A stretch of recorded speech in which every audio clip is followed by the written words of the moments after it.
जो लुण खाइथाउ ताहा समुद्ररू ही बाहर करा जाइथाए।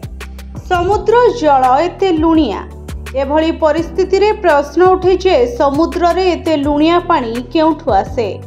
वास्तव रे आम पृथ्वीर 70% जल धारण करिथाए एवं एही जलर 97% महासागर एवं समुद्र रे अछि।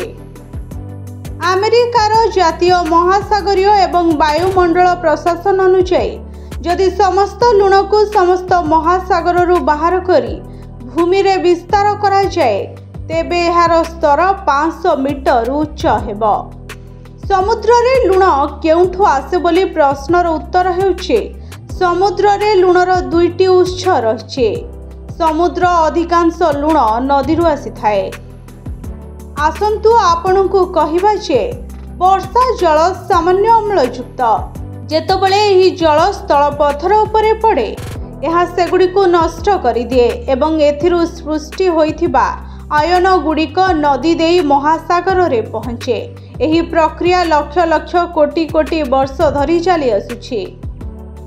यह व्यतीत समुद्र को आसुथुबा लुणर अन्य एक उत्स हेउछि समुद्र पथरु आसुथुबा तापज तरल।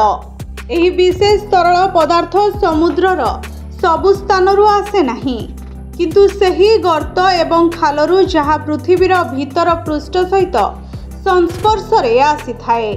एही गात एवं खाल गुड़िक मध्यरे समुद्र जल पृथ्वीर भीतर पृष्ठ सहित संस्पर्श रे आसी गरम हुए। एही कारणरू अनेक प्रकारर रासायनिक प्रतिक्रिया सृष्टि हुए।